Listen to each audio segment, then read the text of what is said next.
안녕하세요. 안녕하세요.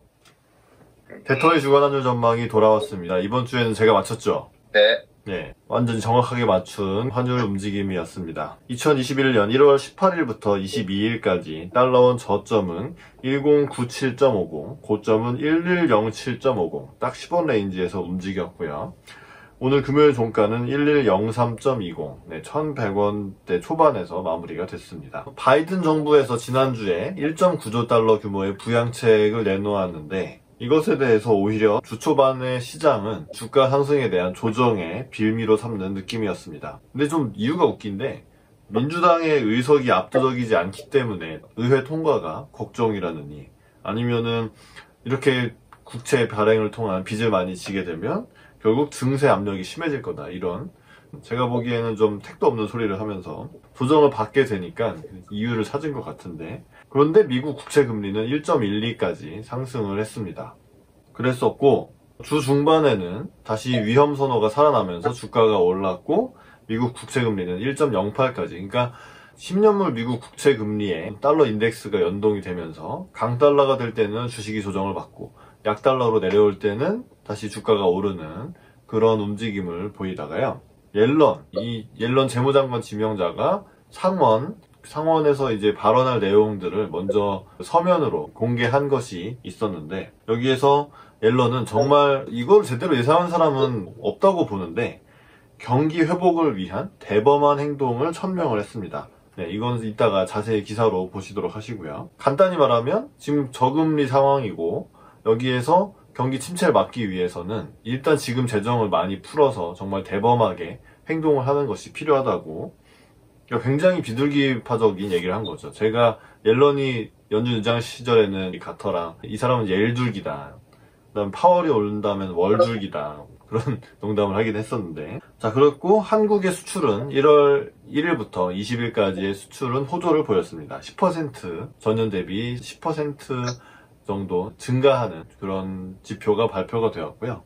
근데 이제 주 후반에 들어와서 목요일, 금요일 이때는 여전히 이 바이든 부양책이 의회에서 통과할 건지 이것을 시장이 신경 쓰고 있는 모습이었습니다. 공화당의 중도적인 의원들이, 밋 롬리라든지 이런 사람들이 이 바이든 부양책에 좀 회의적이다. 아니, 공화당이니까 그렇겠죠.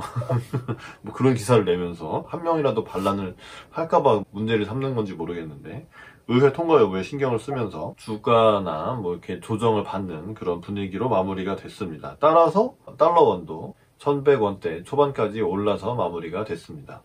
어떻게 보셨나요? 예, 지난주에 이어서 10년물 미 국제 수익률에 달러와의 향방이 좌지우지되는 모습이다. 확실히 금리 상승분에 대한 부담이 좀 있는 것 같아요. 시장에서는 지금 이제 금리의 향방에 따라서 주식도 움직이고 달러화도 움직이고 그렇게 서로 영향을 미치면서, 우리나라 같은 경우에 예를 들면 미국 10년 금리가 올랐다. 그러면 우리나라 국채 금리도 상승 방향으로 좀 가고, 미국 국채 금리가 오르면서 달러 가치가 올라가니까 원달러 환율이 상승하고, 우리나라 금리, 미국 금리가 둘 다 오르고 달러화까지 강세가 되니까 주식까지 일부 조정, 이런 식의 이제 패턴이 좀 반복이 되면서 미 국채 수익률에 따라서 원달러 환율도 좀 좌지우지되는 모습이 좀 이어졌고, 일단은 그 위험 선호 분위기 자체는 꺾인 기미가 전혀 안 보이는데, 다만 이제 레벨에 대한 부담감, 그동안 이제 올라온 속도가 워낙 급하게 올라왔기 때문에 11월부터 해서, 그래서 그런 부분에 대한 속도 조절 부담감 정도만 보이는 것 같고요. 그런 안전자산 선호 때문에 원달러 환율이 오르는 것 같다라고 말하기는 좀 힘들고, 미국 국채 수익률에 일단 연동되는 그런 한 주였다고 볼 수 있습니다. 맞습니다. 그래서 이 금리가 이렇게 갈피를 못 잡고 횡보를 하고 있다고 볼 수 있죠. 1.10을 중심으로 해서 횡보를 하고 있는데, 약간 아직은 시장은 좀 부양책 규모에 놀라면서 혼란스러워하고 있는 게 아닌가 싶습니다. 그럼 기사를 보겠습니다. 연합인포맥스 기사고, 옐런, 미국 경제는 추가 지원이 없으면 장기 침체 위험, 이런 제목의 기사입니다. 저희가 몇 주 전에 옐런이 재무장관 지명이 됐을 때 이거의 시사점은 없다라고 제목을 달아서 방송을 한 적이 있는데, 그 의미는 뭐였냐면 옐런이 뭘 할지 사람들이 어떻게 하냐. 그러니까 옐런은 한때는 균형 재정 세출이 있으면 그만큼 증세를 한다든지 아니면 세입이 없으면 적자 재정을 풀면 안 된다. 이런 주장을 했던 적도 있고 이런 데 주목한 사람들도 있었는데 최근에 옐런 발언이나 행보를 보면 확실히 취약계층을 위해서 어려움을 겪고 있는 사람들을 위해서 부양책을 멈춰서는 안 된다. 이런 쪽에 또 방점을 두는 상반된 의견이 있었는데 이제는 이렇게 발언을 함으로써 옐런이 추구하는 방향이 정확하게 전달이 됐다고 볼 수 있습니다. 뭐라고 했냐면 상원 청문회 발언 자료를 통해서 지금은 대범하게 행동할 때라고 했고 미국 경제가 추가 지원이 없으면 오랫동안 고통스러운 침체에 빠지는 위험을 겪을 수 있다. 고 경고를 했습니다. 국가 부채에 대해서는 물론 그 규모가 크다는 것을 이해하고 있지만 역대 최저금리인 만큼 지금은 크게 행동해야 된다. 라고 강조를 했는데요. 옐런 후보자는 경제학자들이 항상 동의를 하진 않지만 나는 컨센서스가 있다고 생각한다. 현재 경제 상황에 대해서 컨센서스, 경제학자들이 동의하는 부분이 있는데 한 걸음 더 나아간 행동이 없다면 우리는 훗날 경제에 장기간 상처를 남길 길고 더 고통스러운 침체를 각오해야 한다.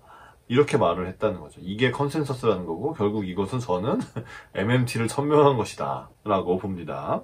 그러면서 지금 당장은 이자율이 역대 최저인 만큼 이제 돈을 푸는 것이 가장 현명하게 할 수 있는 대범한 행동이다 라고 발언을 했습니다. 저는 이걸 어떻게 봤냐면 양극화를 얘기를 하면서 K자형 방향에 대해서 얘기를 하죠. 잘 나가는 사람들은 계속 잘 나가고 안 되는 사람들은 빠지는 이런 K자 경제에 대해서 얘기를 하는데 옐런은 뭘 하겠다는 거냐면 얘를 아래로 향하고 있는 이 아래의 변을 이렇게 돌려놓겠다는 거예요. 돈을 풀어서. 그러면은 위에 있던 거는 더 날아가겠죠? 그러면서 사실상 양극화는 그러니까 죽는 사람은 그러니까 죽거나 경제적인 고통을 겪어서 정말 어려움에 빠지고 이런 부분은 없어지지만 올라가는 쪽은 이 돈의 힘에 의해서 더 올라갈 수가 있는 이런 거를 결국 꿈꾸는 것 같은데 왜냐하면 죽는 거보다는 그래도 다들 먹고 사는 게 낫다 이거죠. 그리고 이 양극화는 상대적 박탈감을 불러일으키지만 그냥 그건 기분이 나쁜 거니까 안 죽는 게 중요하다. 약간 이런 식의 해석을 저는 하고 있습니다. 어떻게 보시나요? 일단 기사에 초점을 맞춰서 보면은 옐런은 연준 위원장 시절부터 비둘기파적인 좀 완화적인 입장을 꾸준히 유지를 했었던 분이었고 네. 다만 2015년경 그때 미국이 처음으로 금리 인상을 단행을 하려고 저울질하던 그 시점에 물가가 아직 실질적으로 올라오지 않았는데 물가의 오름세만 보고 그 타겟인 2%까지 오르지 않았는데도 불구하고 금리 인상을 얘기하면서 2015년 말 2016년 초에 굉장히 크게 중국 증시가 무너지고 그런 약간 발작 현상이 일어났었죠. 그런 거를 경험했던 분이 재무장관으로 오면서 하는 얘기가 MMT, 실질적으로 이제 MMT를 하겠다라는 얘기라고 저도 보여져요. 보여지고, 빅 액트, 그러니까 큰 행동을 해야 된다, 대범하게 행동해야 된다라고 한 것은 큰 정부를 얘기하는 것 같고, 결국 정부가 지금 지지부진한 수요 측면에서 좀 끌어올려 보겠다. 어떻게? 돈을 살포해서. 네. 돈을 살포하는데 별 문제가 없느냐. 지금까지는 문제가 없었고, 앞으로도 문제가 크지 않을 것으로 본다.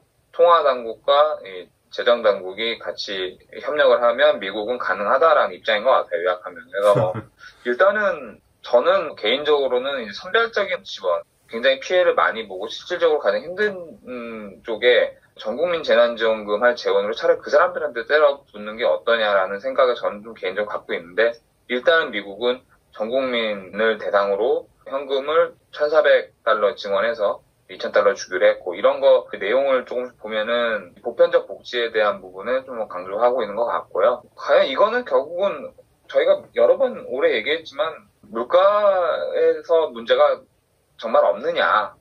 물가에서 문제만 없다면 그건 MMT가 완성이 되는 거죠. 그게 이제 실질적으로 증명이 되는 한 해가 될 거고 올해 당장 아니더라도 내년 내후년까지 이렇게 좀 봐서 추세적으로 물가가 발작 현상을 일으킨다거나 이런 게 없이 꾸준히 1%에서 2% 사이에서 움직이는 혹은 2% 초반, 2% 중반 정도까지 그 정도에서 왔다 갔다 하면서 안정적 유지가 된다면 미국은 MMT에 성공하는 게 아니냐. 일본 역시 MMT를 하고 있지만 일본은 경제가 하고 있나요? 좀 이상한 게 경제가 성장을 안 해요. 거의 멈춰 있는 거기는 좀 맛이 가 있는 상태라서 MMT를 해봐야 큰 소용이 없는 현재 그런 상태. 네, 정부 지출을 어떻게 늘렸는지 모르겠는데 일단 정부 빚은 되게 많고 게다가 그 국채를 또 이미 다 사버려가지고 주식을 사고 있잖아요. 네. 중앙은행이 좀 신기하게 하고 있습니다. 좀 희한한 돈은 다 어디 갔는지 모르겠어요. 미국보다 훨씬 떨어진다는 얘기겠죠. 네. 아무튼 뭐 이제 그런 내용이라 이렇게 천명을 했으니 각종 재정 부양책이 앞으로도 꾸준히 나오지 않겠느냐. 비단 뭐 어떤 국민들한테 직접 돈을 살포하는 그거 외에도 인프라나 총수요 쪽을 좀 자극할 수 있는 고용과 뭐 임금이나 이런 쪽을 좀 동시에 책임지는 어떤 그런 정책들이 나올 것 같은 예상을 할 수 있습니다. 네. 이게 참 부러워요. 그래서 이렇게 달러의 위험. 달러 위험입니다. 네, 진짜. 이렇게 해도 우리는 문제 없어. 왜냐하면 달러 우리가 만들어내면 되니까 이런 거죠. 아, 네. 저는 뭐 경제를 살리려면 보편적 복지가 이런 식의 현금 살포가 제일 좋다고 효과적이라고 보는데 아무튼 뭐 이걸 실제로 하고 있다는 게 상당히 부럽고요. 자, 다음 기사는 이런 옐런에 대해서 과연 문제가 없겠느냐. 저는 문제가 없다고 보는데 문제를 지적하는 기사도 읽어드리겠습니다. 옐런 대범하게 행동하라지만 GDP의 100%를 초과한 미국 부채 어쩌나, 이런 제목이고요. 중장기 부채 관리 목표가 실종된 것은 우려스럽다고 월스트리트 저널이 보도를 했습니다. 이게 이제 우리나라가 했던 재정 준칙 같은 거죠. 네, 그거 왜 하는지 잘 모르겠는데. 네. 현재 옐런은 경제 지원을 위해서 더 많은 단기 차입이 필요하다는 입장이고, 이것은 이자율이 낮은 상태이기 때문에 더 차입할 수 있다, 이런 생각을 깔고서 하는 거죠. 옛날 90년대의 경제학자들은 정부가 흑자를 본다는 거죠. 돈을 빨아들이면서 국채 발행은 뭐 안 하거나 덜 하겠죠. 그러면은 국채 공급이 줄어들으니까 국채가가 올라가죠. 그러면은 이게 저금리를 말하는 거죠. 이렇게 장기 이자율을 눌러서 이자율이 낮으니까 민간 영역에서 차입과 투자가 활성화될 거다. 따라서 정부는 흑자 재정을 운영해야 되고 그렇게 저금리를 만드는 게 좋다라고 90년대에는 주장을 했습니다. 그런데 지금은 장기간의 저금리와 그다음에 거의 0%에 가까운 물가 상승률 때문에 정부가 경제를 운영하기 위해서 정부가 차입을 해야 된다. 네, 민간이 차입을 하는 것보단 정부가 차입을 하는 게 좋다라는 주장으로 지금은 바뀐 거죠. 그래서 바이든 행정부 또한 이렇게 정부가 차입을 해서 돈을 뿌리자, 이런 입장을 취하고 있는데, 문제는 미국 부채의 한계가 어디이고 어떻게 부채를 상환할 수 있느냐는 것이라고 저널은 꼬집었는데, 부채 상환 안 하면 되죠. 네, 계속 연장해주면 되는 거 아닙니까? 네, 미국 부채 한계 뭐 아직 가보지 않은 길인데 없다고 볼 수도 있는 건데. 네. 그러면서 스탠퍼드 대학의 경제학자 마이클 보스키는 어느 시점에서 우리는 상환을 시작해야 한다고 말을 했다고 합니다. 동의하지 않습니다. 저는 그냥 계속 롤오버 연장되는 대출은 그냥 깔고 가면 되는 거라고. 정부는 그럴 수 있다라고 제가 보는 거죠. 네. 자, 아무튼 그래서 대범하게 행동을 했다, 옐런 말대로. 그랬을 때 부채를 어떻게 할 거냐, 이런 지적이지만 부채는 저는 계속 늘려나갈 수 있는 거가 아닐까. 네, 중앙은행이 계속 뒤를 봐주고 있으니까요. 자, 이 기사에 대해서 어떻게 보시나요? 네, 전통적인 시각에서 보면은 이 국가 부채의 재정 적자, 누적되는 재정 적자와 그걸 보통 이제 GDP랑 비교하면서 이 비율이 굉장히 이제 중요시하는, 결국은 이게 이제 국가 신용 등급이랑도 연결되는. 그렇죠. 그래서 이제 아주 중요한 어떤 국가 신용도를 측정하는 지표 중에 하나인데, 이런 로 인해서 이제 EU 국가들 내에서도 독일이 항상 이 재정 건전성과 그 약간 좀 부실한 그리스, 뭐 피그 있죠. 뭐 포르투갈, 그리스, 스페인, 이태리.